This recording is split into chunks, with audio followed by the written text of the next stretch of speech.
இயேசு கிறிஸ்துவின் இனிய நாமத்தினாலே உங்களுக்கு என் அன்பின் வாழ்த்துக்கள். கிருபையாய் கடந்த நாளெல்லாம் பாதுகாத்து நடத்தி வந்த தேவன் இந்த நாளை காண செய்திருக்கிறார். அவருக்கு ஸ்தோத்திரம் உண்டாவதாக. பிரசங்கின் புஸ்தகம் 7வது அதிகாரம் 26வது வசனம். கண்ணிகளும் வலைகளும் ஆகிய நெஞ்சமும் கயிறுகளும் ஆகிய கைகளையும் உடைய ஸ்திரீயானவள் சாவிலும் அதிக கசப்புள்ளவள் என்று கண்டேன். தேவனுக்கு முன்பாக சற்குணனாயிருக்கிறவன் அவளுக்கு தப்புவான், பாவியோ அவளால் பிடிபடுவான். கர்த்தருடைய பரிசுத்த நாமத்திற்கு மகிமை உண்டாவதாக. கண்ணிகள், வலைகள், கயிறுகள், இவைகளுக்கு யார் தப்புவிக்கப்படுவானாம்? தேவனுக்கு முன்பாக சற்குணனாயிருக்கிறவன். தேவனுடைய பார்வையிலே யார் சரியாய் காணப்படுகிறானோ அவன் இந்த பூமியிலே காணப்படுகிற வஞ்சகங்கள், துரோகங்கள், கண்ணிகள், வலைகள், கயிறுகள், இப்படிப்பட்ட சத்ருவின் பிடிக்கு தப்புவிக்கப்படுவானாம். பாவியோ அவளால் பிடிபடுவான். இந்த பூமி பொல்லாங்கனுக்குள் கிடக்கிறது என்று வேதம் சொல்லுகிறது.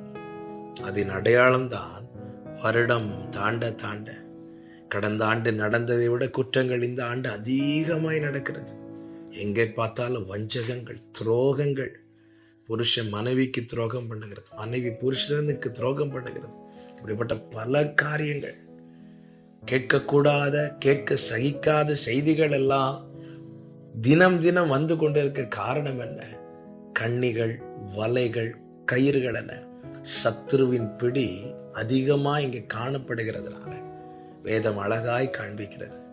எவன் ஒருவன் தேவனுக்கு முன்பாக சற்குணனாய் இருக்கிறானோ, கர்த்தருடைய பார்வைக்கு முன்பாக கர்த்தருக்கு பயந்து எந்தெந்த காரியம் கர்த்தருக்கு பிடிக்கும், எந்தெந்த காரியம் கர்த்தருக்கு பிடிக்காதுன்னு உள்வாங்கி தேவனுக்கு முன்பாக சற்குணனாய் இருக்கிறானோ அவன் இப்படிப்பட்ட கண்ணிகளுக்கும் இப்படிப்பட்ட வலைகளுக்கும் கயிறுகளுக்கும் தப்புவிக்கப்படுவான் என்று வேதம் சொல்லுகிறது. வேதத்தில் இருக்கிற வார்த்தையில் கொஞ்சமும் பொய் இல்லாததினால்தான் வேதம் இன்றும் நின்று கொண்டு இருக்கிறது. அப்படி என்றால் இந்த பொல்லாத உலகில தப்புவிக்கப்பட ஒரே வழிதான் இருக்கிறது. கர்த்தருக்கு முன்பாக உண்மையுள்ளவர்களா இருக்கணும். கர்த்தர் பார்க்கிறார், கர்த்தர் கவனிக்கிறார், கர்த்தர் கேட்கிறார், கர்த்தர் தூரத்திலிருந்து என் நினைவுகளை அறிகிறார். இந்த உணர்வு நமக்குள்ளே காணப்பட வேண்டும். மனுஷர் காண அல்ல நீதிமானாய் வாழ்வது என்று அநேகர் மனுஷருக்கு முன்பாய் தங்களை நீதிமான்களாய் காட்டிக்கொள்வது. ஆமேன், அதுக்கு தான் முக்கியத்துவம் கொடுக்கிறாங்க. ஆனால் அந்தரங்கத்தை ஒருவர் பார்க்கிறார். தேவனுடைய பார்வையில் நான் எப்படி இருக்கிறேன்? சிம்சோனும் தெரிந்தெடுக்கப்பட்டவன் தான், யோசேப்பும் தெரிந்தெடுக்கப்பட்டவன் தான். சிம்சோன் சற்குணனாய் தேவனுக்கு முன்பாக இல்லாததுனால சத்துரு விரித்த வலையிலே எளிதாய் அகப்பட்டான்.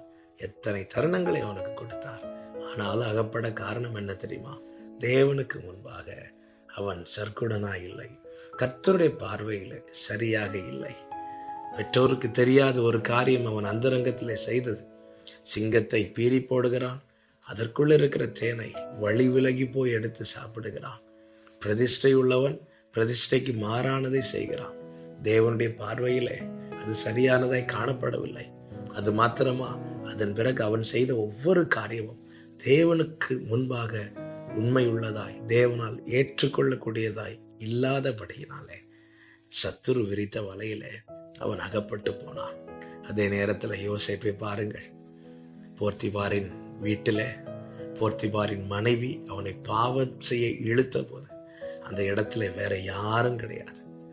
அதே நேரத்தில் யோசேப்பு என்ன சொல்கிறான் தெரியுமா? நான் தேவனுக்கு துரோகம் பண்ண மாட்டேன் என்று சொல்லி அவன் விலகி ஓடினான்.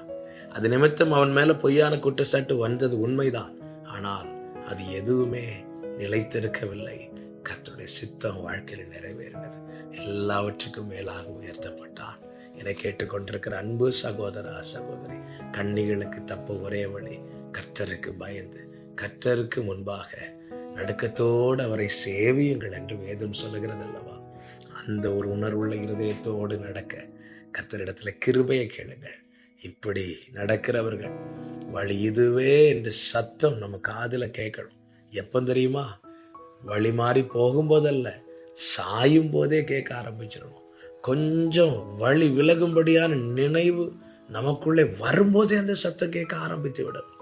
அதற்கு ஒப்பு கொடுக்க வேண்டும். ஆண்டவரே, வேதனை உண்டாக்கும் வழி என்னிடத்தில் உண்டோ என்று பார்த்து நித்திய வழியில் என்னை நடத்து. ஆண்டவர் அப்படிப்பட்ட கிருபைகளை தந்து எல்லா கண்ணிகளுக்கும் வலைகளுக்கும் கயிறுகளுக்கும் நம்மை விலக்கி மறைத்து காப்பாராக.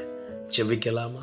எங்கள் நல்ல தகப்பனே, இரக்கமுள்ள பிதாவே, இந்த நாளிலே நீர் எங்களோடு பேசின அருமையான உம்முடைய வார்த்தைகளுக்காய் ஸ்தோத்திரம். ஆண்டவரே, மாறுபாடு உள்ளவர்களாய் ஆண்டவரே, நாங்கள் சத்துருவின் கண்ணிகளில் சிக்கொண்டு போகாதபடிக்கு உம்முடைய பார்வைக்கு நலமானபடி வாழ்ந்து உம்மை பிரியப்படுத்த இப்படிப்பட்ட கண்ணிகளுக்கு தப்ப கிருபை செய்தருளும். இயேசுவின் நாமத்தில் பிதாவே, ஆமென்.